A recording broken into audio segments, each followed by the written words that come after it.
President Cyril Ramaphosa is set to deliver his State of the Nation address on Thursday.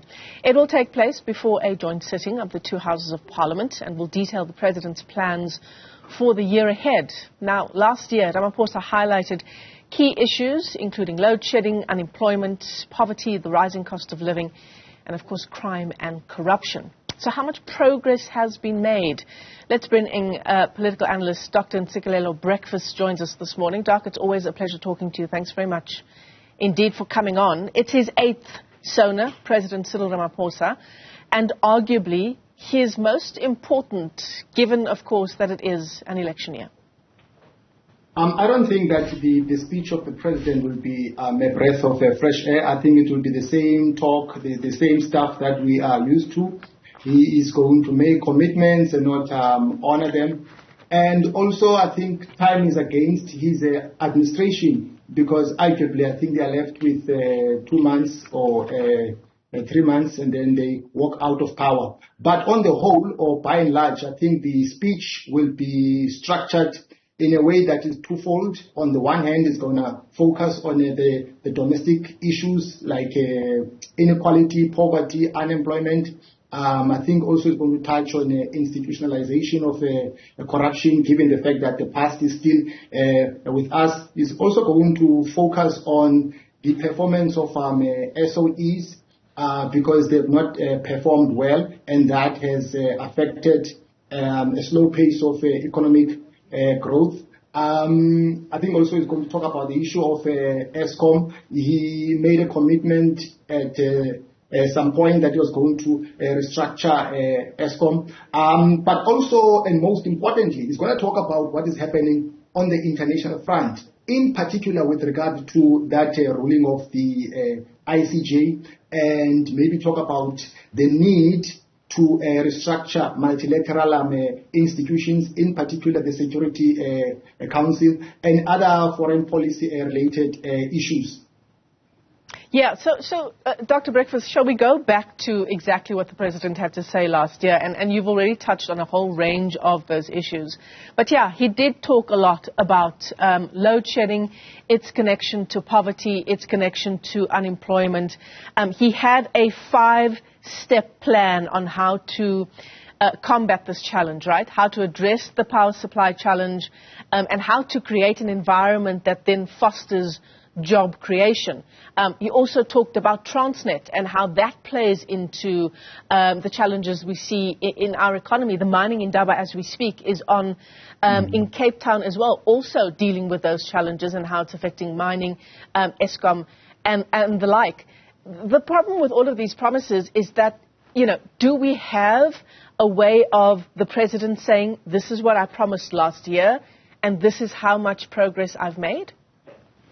No, normally he doesn't look back and then look ahead. He has a history of overcommitting. He has a history of making commitments and not honoring them. There are many things that he committed himself to, but those things did not come to pass.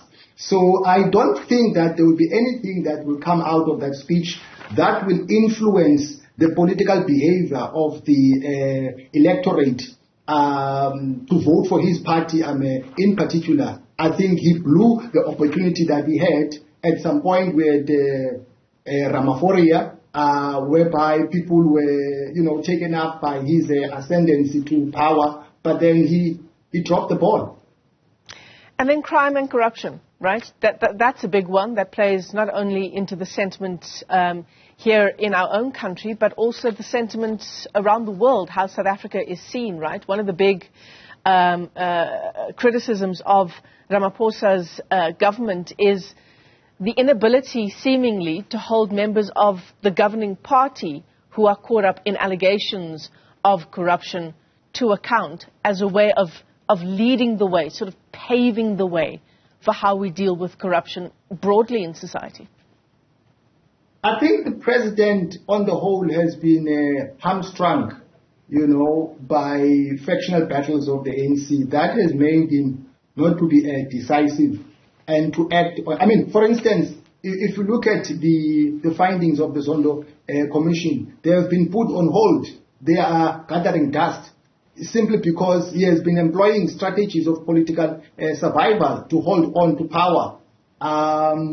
Because some of the people who are within his faction are affected by those findings. The other issue that you spoke about earlier on, which is very important, is the issue of crime, which also affects national security and also affects our economic outlook. Yeah. And let's not forget, just recently we got that outcomes of South Africa scoring below the global average, right, in the corruption perceptions index for 2023.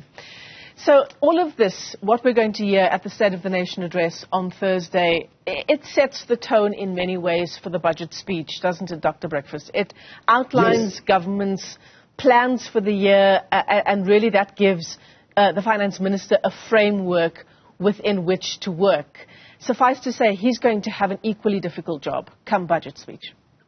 No, of course, I think you've hit the nail on the head on that score in terms of the alignment or the juxtaposition between the speech of the president and also the upcoming budget speech of the Minister of Finance. So the speech of the president, I think, on a large scale, sets the scene in terms of what might come out of the budget speech. But I don't expect, with regard to the budget speech, I don't expect expansionary fiscal policy, given the fact that, multilateral institutions like IMF and the World Bank have been putting pressure on us to reduce our expenditure. But at the same time, I don't think that the minister will do away with the social grants and other commitments to education like NFSAS and so on.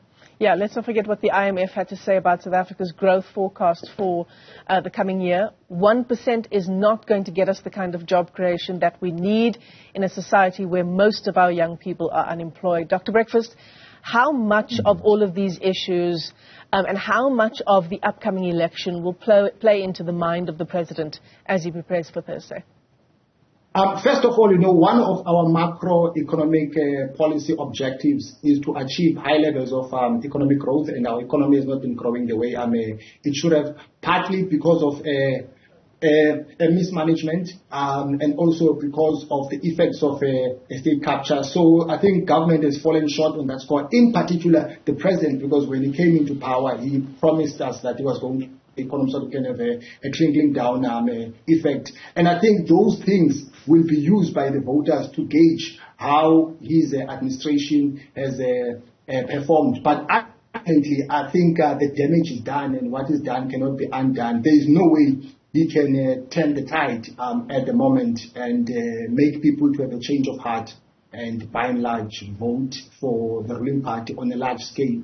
Dr. Ntsikelelo Breakfast is a political analyst joining us this morning. Thanks very much indeed for your insights. And let's not forget what the president had to say in his State of the Nation address last year, highlighting those 4 issues facing South Africa: load shedding, unemployment, poverty, the rising cost of living, and of course crime and corruption. I think that comes up to 5 big issues that the president highlighted. Will he have anything new to say come Thursday? Of course, you can catch it all live right here on 405.